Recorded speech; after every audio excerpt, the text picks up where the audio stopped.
ایک شادی منعقد ہوتی ہے ڈاکٹر نبی علی خان کی حارث کھوکھر کی، اور وہ نکاح پڑھایا ہے مولانا طارق جمیل صاحب نے۔ اب 70 سال کا بزرگ درمیان میں بیٹھ کے محترم اور محترمہ کے نکاح کو ایجاب و قبول کو تو میں کیوں کہوں کہ یہ غلط ہے؟ اچھا، پھر بہت سے جو علماء کرام ہیں وہ کہتے ہیں، اچھا میں ان کا اچھا وہ کہتے ہیں کہ آپ کی حرکات اور بیانات سے مذہبی طبقے کی بدنامی ہوتی ہے۔ اچھا، میں اب تھوڑا سا نا اپنے جو کیجول کوسچنز ہیں ان کی طرف آتا ہوں۔ جی اچھا، مفتی صاحب، علماء کہتے ہیں کہ آپ کے حرکات اور بیانات سے جو مذہبی طبقے کی بدنامی ہوتی ہے، اور اس کے بارے میں آپ کا کیا موقف ہے؟ مختصر جو میرے کوسچنز ہیں۔ میں 10 سیکنڈ میں، یہ جو 7 ملا ایک ہی مسلک کے کتے کی طرح آپس میں لڑ کے حرزہ سرائی کر رہے ہیں، یہ اپنے مسلک کو بدنام کر رہے ہیں، یا میں مفتی عبدالقوی جناب اسلام کو بدنام کر رہا ہوں، جس سے 12 جناب ممالک کے جناب جو مرشحین ہیں وہ مجھ سے فتویٰ پوچھ رہے ہیں۔ خواتین کے لیے میں مسائل آسان کر رہا ہوں، بچوں کے لیے، یورپ میں رہنے والے بچوں کے لیے میں مسائل، میں تو الحمدللہ اسلام کا شعار ہوں۔ خدا کی قسم، مجھے ایک بہت بڑے طبقے نے کہا کہ آپ آیت الاسلام، اسلام کی نشانی ہو۔ ٹھیک ہے، پوچھو جناب کیسے جناب حسن اللہ یاری سے، کیسے میں کہتا تھا جب میں جیتتا تھا، میں کہتا تھا بابا بابا ہوتا ہے۔ مطلب کہ آپ مغربی تہذیب میں آپ ڈھل نے نام چکے اس کا سنا ہے اویس اقبال کا؟ نہیں، میں نے نہیں سنا وہ کہتا تھا کہ ثابت کرو اللہ ہے۔ پوچھو آج تک کسی نے ثابت کیا سوائے مفتی عبدالقوی کے؟ ٹھیک ہے۔ اچھا، اس کے بعد جناب آ جاتے ہیں کہ اگر میرا سوال ہے آپ سے کہ اگر آپ کو پچھلے 5 سال کے اپنے 3 بیانات یا حرکات کو ختم کرنے کا موقع ملے تو کون سے ایسے بیانات ہیں جو کہیں گے کہ یہ میرے سے سب سے بڑی غلطی ہے، مجھے نہیں دے، شاباش، اور وہ آپ ختم کریں گے؟ میری مفتاح النجاہ 3 جلدوں میں ہے، 1300 صفحات پر مشتمل ہے۔ میرے رسائل ہیں جو تقریباً 200 صفحات پر مشتمل ہے، ان کا بنگالی میں، فارسی میں، ترکی میں اور اس میں پشتو میں ترجمہ ہو چکا ہے۔ معلوم تو ہو کہ کوئی ایسا جملہ نہیں۔ اچھا، اب شیعت سے لے کے وہابیوں سے لے کے اہل سنت سے پوچھو کہ مفتی عبدالقوی کا کچھ جملہ بتاؤ جس میں کچھ جھول ہو توحید میں، کوئی حضور کی محبت میں، کہیں گے نہیں۔ کیا ہے وہ جی فلاں کو جب ڈال دی، فلاں کو 3-4 واقعات جو میری عملی زندگی کا حصہ ہے۔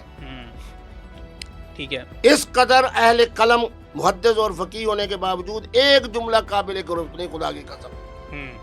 امت کے لیے میں آسانی پیدا کر رہا ہوں، اور جو میرے سے 2-3 معاملے ہوئے پھر میں کہہ رہا ہوں کہ غلطی ہے، غلطی ہے، غلطی ہے۔ ٹھیک ہے۔ اچھا، آپ نے یہاں پر کہا کہ غلطی ہوئی آپ سے، آپ اچھا اس کو ختم کرنا شور۔ ابھی بات کرتے ہیں، حال ہی میں ایک شادی منعقد ہوتی ہے ڈاکٹر نبی علی خان کی اور حارث کھوکھر کی، اور وہ نکاح پڑھایا ہے جناب مولانا طارق جمیل صاحب نے۔ مولانا صاحب ان کے ساتھ بالکل بیٹھے تھے، تو آپ کیا کہتے ہیں اسلامی نقطۂ نظر سے آپ کا پوائنٹ آف ویو کیا ہے؟ اب میں بات کروں گا، پریشان نہ ہونا۔ فرمایا ابوکم ثلاثہ، تمہارے باپ کتنے ہیں؟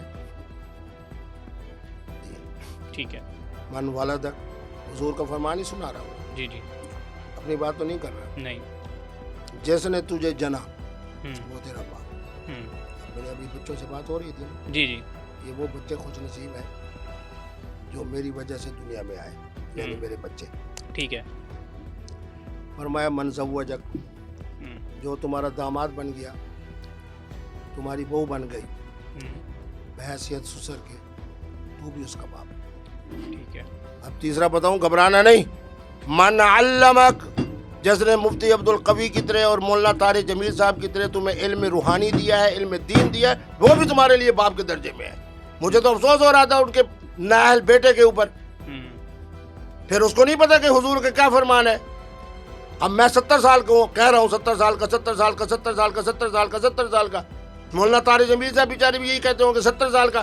اب 70 سال کا بزرگ درمیان میں بیٹھ کے محترم اور محترمہ کے نکاح کو، ایجاب و قبول کو تو میں کیوں کہوں کہ یہ غلط ہے؟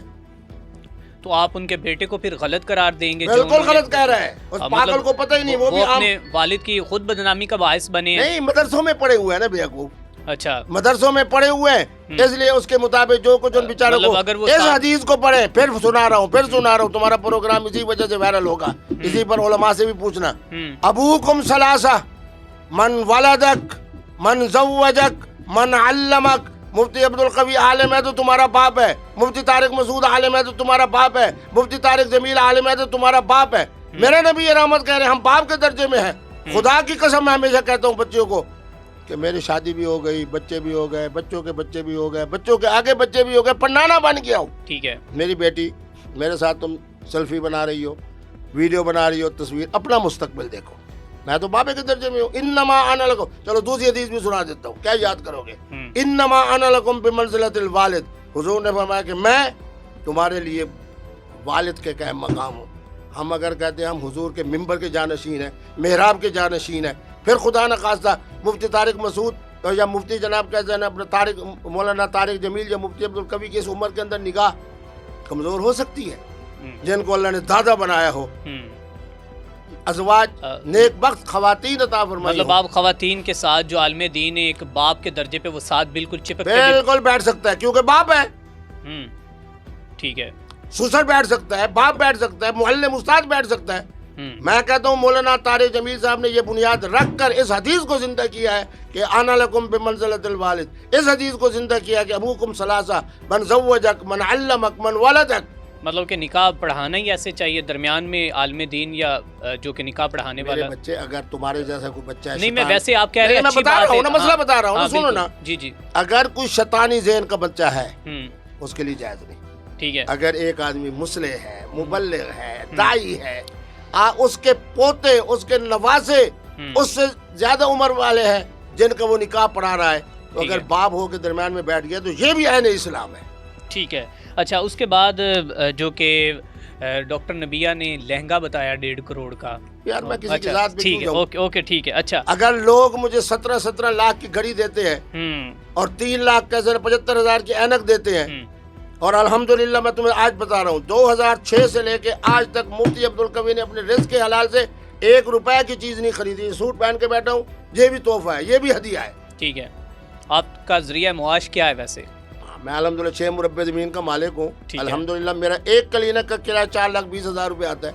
ماشاءاللہ. تو رجوع آدمی ہوں نا, اس لیے سچے باتیں کرتا ہوں. میں نے نہ زکوٰۃ کا پیسہ کھایا, نہ عشر کا کھایا, نہ میرے مدرسے کے لیے زکوٰۃ و عشر. تمہارے سامنے ابھی میں پیسے بھیج رہا تھا اپنی جیب سے کہ مدرسے کا بل ہے, مسجد کا بل ہے, بھر دو. مفتی عبدالقوی کو کہاں کہاں یاد کرو گے بچوں.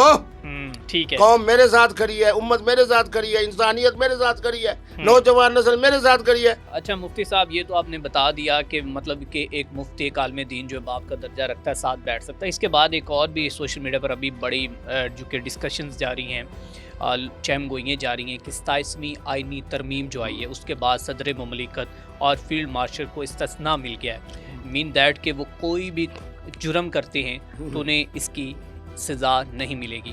آپ ایک بینگ مذہبی اسکالر اپنے آپ کو سمجھتے ہیں اور اپنے آپ کو آپ مفتی کہتے ہیں, فتوے دیتے ہیں, آپ کی کتابیں پڑھی جاتی ہیں. آپ کیا سمجھتے ہیں اسلامی جمہوریہ پاکستان میں کیا یہ 27ویں آئینی ترمیم کے تحت جو یہ قانون پاس ہوا ہے اس کو کس نظر سے دیکھتے ہیں اسلام میرے اور شریعت بیٹے بات سے؟ یہ ہے, نظام جمہوریت جو پاکستان میں ہے, ٹھیک ہے, کیا یہ اسلامی ہے؟ پہلے بولی سرمان بیٹھ کے یہ فیصلہ کریں.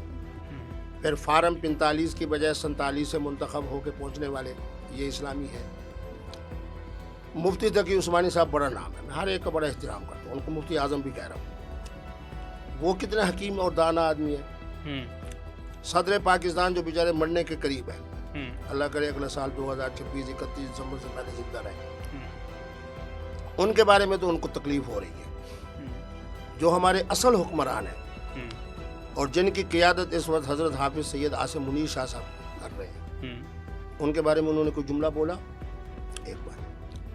دوسری بات ذہن میں رکھو, جب اتحاد ہوگا عزت ہوگی. جس طرح ہماری پاکستان کی فوج ہے, ٹھیک ہے, ضیاء الحق سے لے کے پرویز مشرف صاحب سے لے کے حافظ صاحب تک, میری پوری فوج کا ہر ادارہ مضبوط بھی ہے, مستحکم بھی ہے, محفوظ بھی ہے اور اصل حکمران بھی ہے.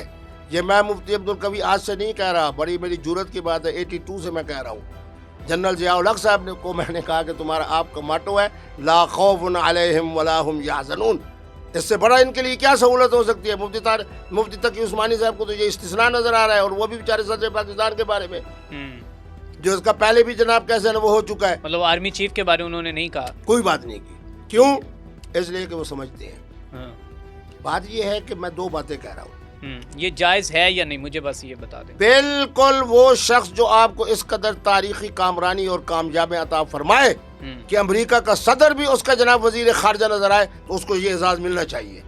بلکہ میں تو اور بات کرتا ہوں اور جرأت کے ساتھ کرتا ہوں, میری زندگی رہے تو انشاءاللہ 2035 تک یہی ہمارے آرمی چیف ہوں گے جن کا نام بالکل وہ رہی. میں ان کو جانے کا نہیں کہہ رہا, بالکل ہماری جو کہ ہمیشہ سے جو عقیدت ہے, جو ان کے ساتھ ہماری مذہبی سارے معاملات جو ان کے ساتھ جڑے ہوئے ہیں, لیکن میں یہ کہتا ہوں کہ اگر وہ کوئی بھی گناہ کرتے ہیں, کوئی بھی غلطی کرتے ہیں, کوئی بھی وہ جرم کرتے ہیں, جو کیا ان کو اسلامی جو کہ نقطہ نظر سے شریعت اور اسلام کے مطابق سزا ملنی چاہیے یا نہیں؟ ایک آدمی حافظ قرآن بھی ہے, سید بادشاہ بھی ہے, اچھا, گھریلو حوالے سے ایک مولانا کا فرزند بھی ہے, ٹھیک ہے, تو آپ کیوں سمجھتے ہیں کہ یہ غلطی کرے گا؟ بالکل حافظ صاحب کو ان کے بنیان مرصوص کی بات کس نے کہی؟ حافظ صاحب نے کہی. قرآنی آیات کون پڑھ رہا ہے؟ حافظ صاحب پڑھ رہے ہیں. تو ان کو نہیں پتا کہ اللہ کا قرآن کہتا ہے ولا تقربوا الزنا؟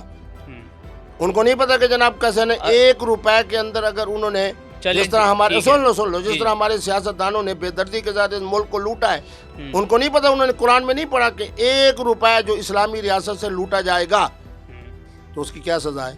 مجھے حافظ صاحب کے علم کی وجہ سے, ان کے حفظ کی وجہ سے, ان کے عشق کی وجہ سے 100% کے 1000% یقین ہے کہ کبھی جناب وہ اس ملک میں رہتے ہوئے غلط کام نہیں کریں گے, نہیں کریں گے, نہیں کریں گے. کیا آپ جانتے ہیں کہ آپ کی پارٹی کے جو ورکرز ہیں, جو کارکن ہیں, آئے روز ان کی آرٹیفیشیل انٹیلیجنس سے تصاویر بنا کر اور ان کو نہ جانے کیا کیا بولتے ہیں اور ان کے اوپر کیا کیا الزامات لگاتے ہیں, تو یا تو پھر آپ اپنے کارکنان کو سمجھا لیں یا پھر آپ اس پارٹی کو چھوڑ دیں یا پھر آپ حافظ صاحب کے بارے میں کچھ بول دیں.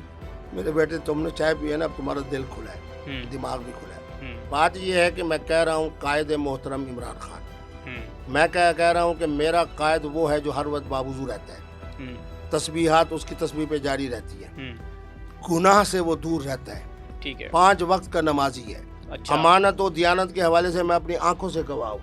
اچھا, لیکن مانا یہ ہے جی کہ جب اللہ نے ایک ہمیں ایسا کمانڈر ان چیف دیا ہے جس کی وجہ سے خدا کی قسم میں تازہ 3 ملک کی دورہ کر کے آیا ہوں, اہل عرب جب مجھے ملتے تھے تو مجھے ماتھا چومتے تھے. کیوں؟